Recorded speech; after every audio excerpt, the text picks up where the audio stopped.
I have just finished watching season 1 of Hazbin Hotel, and I have a lot of things I want to say about it.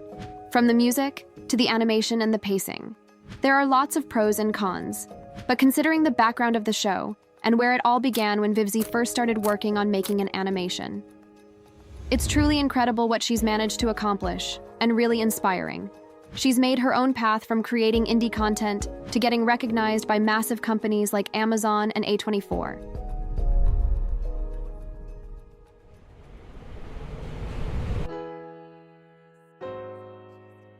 The pilot was released almost 5 years ago, and the show has come a very long way since then.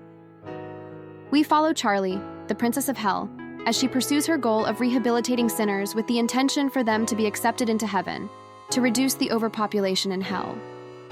Now, on paper, this is a wonderful idea.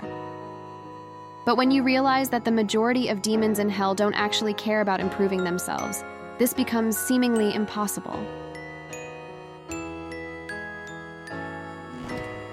And then we're introduced to Alastor.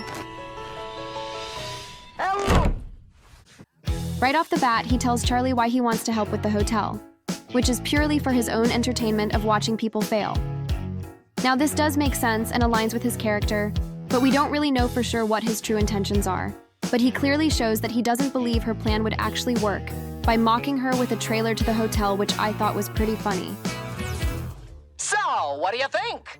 Alastor, I mean, we want people to want to come here. This makes it look, bad. Funny, I was going for hilarious. But in this video, I'm going to take a look into Alastor's personality and figuring out how powerful he really is. Decades ago, Alastor manifested in hell. Seemingly overnight, he began to topple overlords who had been dominant for centuries. That kind of raw power had never been harnessed by a mortal soul before. Then, he broadcast his carnage all throughout hell, just so everyone could witness his ability.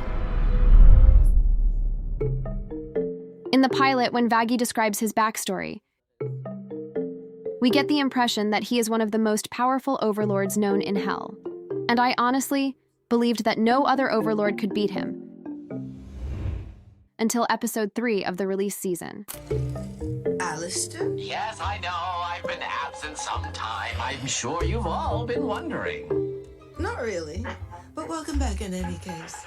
There are certain moments where he is undermined by other overlords, which gave me the impression that he might not be as strong as I thought. When you look closer, you can see Alastor was triggered by this comment, or at least was surprised. This reaction from Alastor showed that Carmilla's comment did get to him. The fact that she showed no hesitation in dismissing Alastor makes me think that she doesn't see him as a threat or take him seriously. Whether this was to assert dominance, or because she genuinely doesn't feel threatened by him, it makes you think that not all overlords are intimidated by him. And I believe that Carmilla and Zestiel are more powerful than him. But this comment from Carmilla could also be a front. If she admitted to it or digged at it, she could stir trouble she might have not wanted to deal with. Oh boy, what's the plan, boss? I like your suit. What are the antlers for? Can I touch your staff thing? Are those your ears or is it your hair? I can't tell. There was a scene shared between Alastor and Zestiel before the meeting, and when Zestiel first appeared, Al shows a slight moment of panic. I believe he tenses up, only after an egg speaks, because he knows that if they disrespect Zestiel, then he'll likely shatter them. Who's that, boss? Want me to rub them up for you? Follow in silence if you value your shell.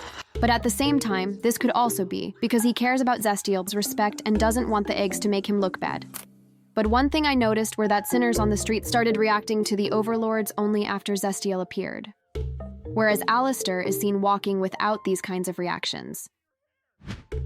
This might be because he had been missing for 7 years, and sinners may have forgotten his significance. Because of the exterminations and thousands of new people entering hell, it's possible that he hasn't been prevalent for some time. So the reactions from sinners could just be from the sight of Zestiel arriving, suggesting that Zestiel has more power and influence throughout hell.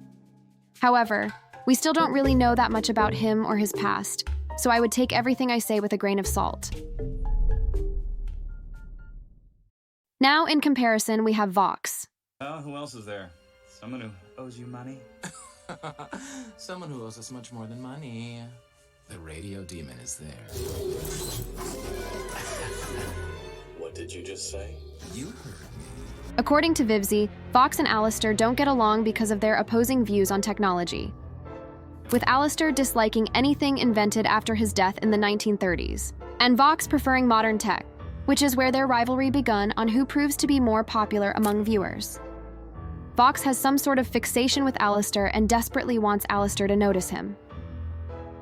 Without going too much into their history, we know that Vox and Alastor have been rivals for some time, with Valentino commenting, You still pissed? He almost beat you that time. It seems like Vox barely came out on top. But even the very name of Alastor strikes a nerve when mentioned, so it's clear he's been living in Vox's head rent-free for a very, very long time. We don't know exactly what they had a fight about or if Vox actually beat Alastor. They might have tied, or were interrupted if they were actually fighting for their lives. In either case, Alastor poses a threat to Vox.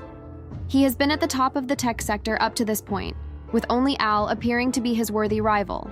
But since his return, Vox tries to ruin Alastor's credibility and reputation in order to maintain his position, since he doesn't want to lose his viewers. By gossiping to hell and announcing Al's return, he starts off seemingly confident, though it becomes readily apparent that Vox is all talk. We watch him gain a short-term ego boost through slandering Alastor, in hopes that being loud enough will result in him overpowering Al. He is frantically attempting to convince others of his superiority. However, we get to watch his self-assured facade quickly crumble when Al uses his weaknesses against him. Vox exaggerates the visual element by using bright colors, backgrounds, props, and special effects, by emphasizing what Alastor is incapable of doing via radio. Alastor, however, is completely unfazed since he is aware that he can attract the audience's attention without using flashy tricks. And he's correct. The moment he begins his broadcast, the sinners are interested. But it proves that you don't need to constantly chase fads or change formats. It seems Vox is so unconfident about his work, he can't help but chase the next best thing. Alastor never once interrupted Vox's show. He patiently waited for Vox to finish before starting his own verse. Vox, however, constantly interjects during Alastor's broadcast with exclamations of anger, trying to destabilize and discredit Alastor, to recover some dignity, to take the show back for himself.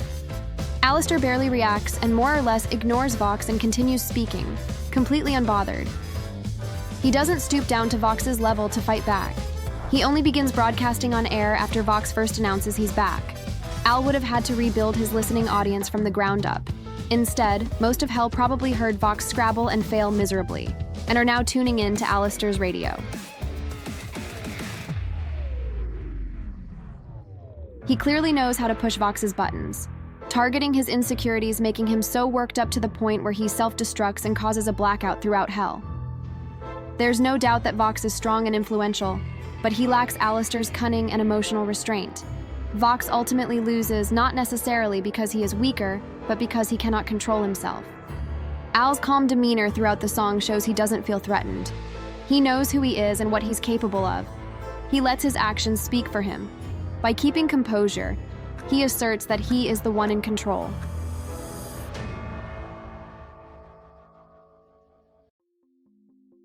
Moving on to one of my favorite episodes in the series, in episode 5 we finally meet Charlie's dad, Lucifer.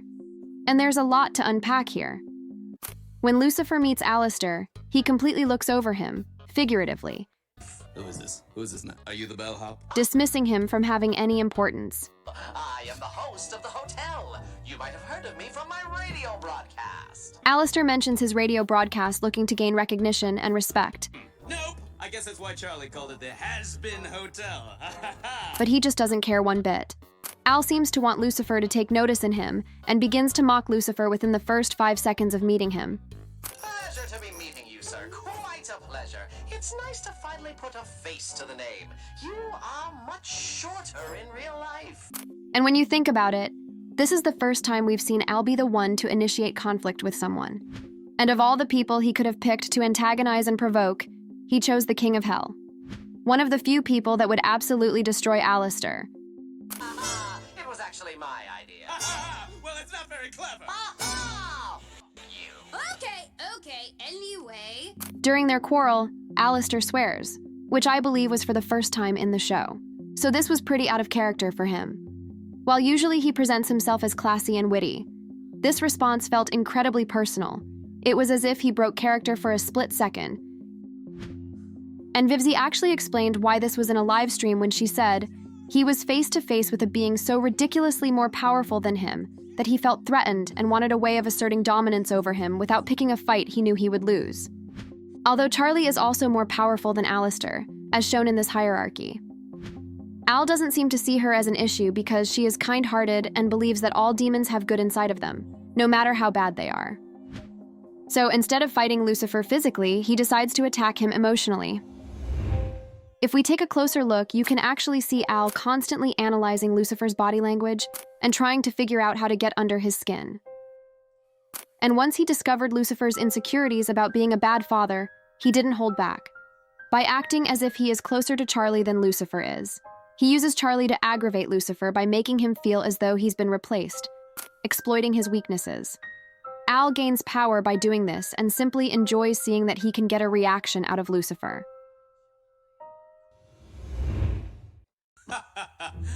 All right, then. That is, until Lucifer decides he's had enough. He shows Charlie the amount of power and influence he has to prove that he's better than Alastor, trying to impress her with materialistic things and act as though he can grant her any wish like a genie in a bottle. Now, although Charlie is impressed, all of these things aren't very personal or touching. So even after everything he's showing her, she doesn't specifically feel that father-daughter connection, which, as we know, is something she's longed for dearly. And Alastor combats this by saying all of the things that targets his weaknesses as a father. But he doesn't want to just get in Lucifer's head. He also doesn't want anyone else influencing Charlie, other than himself. And who's a greater danger to that than her own father? By acting the way he does in the song, he was also pulling strings with Charlie to make him seem like he cares more about her than her own dad does, appealing to her deep love of friendship. This tactic also prevents Charlie from questioning what his real intentions are. In order for Alastor to control Charlie, he needs her to depend on him. And by reminding Charlie that Lucifer has been an absent father, she will see Al as more reliable. Having Lucifer around could complicate his plans. So it's in his best interest to drive a wedge between them. Lucifer isn't as naive as Charlie, and when he's around, Alastor wouldn't have as much control as he does now, and wouldn't be able to manipulate Charlie. Now, I'm just going to mention this part briefly since this is just a theory, and we don't know anything for certain yet. If we assume that Lilith is the one who owns Alastor's soul, then his hostility towards Lucifer may also be resentment. Since Lucifer is the ex-partner of Lilith, I'm sure Al would feel a certain type of bitterness towards him. So, it's been a long build-up. But really, just how dangerous is Alastor? Throughout Season 1, Alastor has remained mysterious. He's incredibly aware of others' perception of him and likes to control their opinions on how they view him. He has a carefully established persona, wearing a smile like a piece of clothing. While openly sharing this to Charlie, he reveals that he uses this like a tool to deceive others around him and hide his real feelings. When Al is almost killed by Adam, he flees to a place where he can be alone, so he can truly express his fear and anger. After he gains his composure and joins the others, the first thing he says is, "We're doing it with a smile," which seems very upbeat and friendly, but the truth is far from that. He conceals his true self, with the others seeing him present as though it didn't faze him one bit.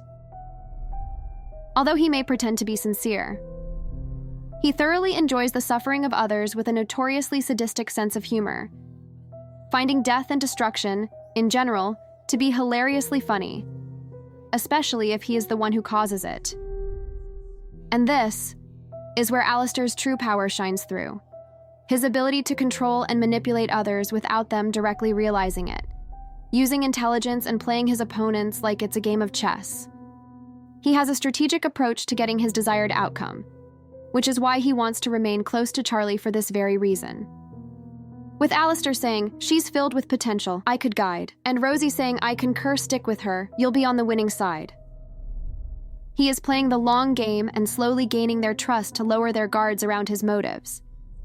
Now Charlie is wary of his tricks, but her naivety and optimism could potentially lead her into trusting the wrong person. And Alastor knows this. Throughout Season 1, he was eagerly awaiting his chance to catch her at a moment where she was desperate enough to agree to a deal. Although, he didn't ask for her soul. I suspect this is because he still needs her to trust him, so he asked for a favor instead. Agreeing to her condition that the favor harms nobody. Then again, there might be more conditions within this deal that weren't discussed. But if he really cared about Charlie, then wouldn't he tell her the information? Without the deal?